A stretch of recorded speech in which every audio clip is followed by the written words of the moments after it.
Hi guys, welcome to Jai's vlog. இன்னைக்கு நம்மளோட content என்னன்னா பீச் டே. அன்னைக்கு நைட் பீச் பார்த்தோம். இன்னைக்கு டே பீச்ல என்னென்ன நடந்துச்சுதான் பாக்குறோம். மறக்காம நீங்க நம்ம வீடியோவை லைக் பண்ணுங்க. வாங்க வீடியோக்குள்ள போலாம். காலையில தூங்க விடாம சீக்கிரமா எழுப்பி பீச்சுக்கு வாடான்னு சொல்லி எழுப்பி கூப்பிட்டு போயிட்டாங்க. அதனால போகும்போதே தூக்கத்தோட தான் நானும் போயிட்டு இருந்தேன். போன வீடியோல நைட் பீச்ன்றதுனால வெறும் வாங்கி சாப்பிட்றதா பார்த்துருப்பீங்க. ஆனா இந்த வீடியோல நிஜமாலே காலைல பீச்ல நாங்க என்ன பண்ணுறதை காட்டுறோங்க. அப்படியே ஹாஃப் அன் அவர் டிராவல்ல சிலு என்ற காத்தோட காலியான ரோட்ல நாங்களும் பீச்சை வந்து அடைஞ்சாச்சு. பீச்சோட அலைகளின் சத்தம் என் காதில் நன்றாக ஒலித்தது. அப்படியே நானும் எங்க அம்மாவும் பீச்சுக்கு களை இறங்கிட்டோம். ஆனா இங்க வந்து பார்த்தா இவ்வளவு பேர் வாக்கிங் வந்திருக்காங்க காலங்காத்தாலே. நீங்க நினைக்கிற மாதிரி 7 மணி தான், நம்மளுக்கு எப்பவுமே 7 மணி தான் காலங்காத்தால. ஆனா பீச்சோட வியூ நிஜமாலே வேற லெவல்ல இருந்துச்சுங்க. நிறைய பேர் இருந்தாலும் இன்னைக்கு காலைல ப்ரெசண்டா இருந்துச்சு.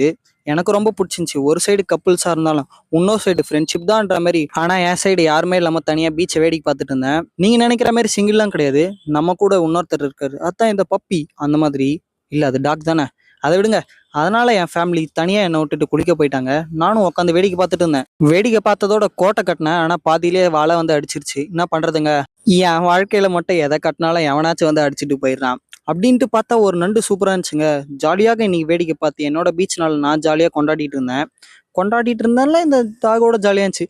அதே மாதிரி உங்க கதையில பீச்சுன்னொடனே யார் உங்களை கூட்டு போவாங்களோ அவங்க உங்களுக்கு ஞாபகம் வந்திருப்பாங்கன்னு நினைக்கிறேன்.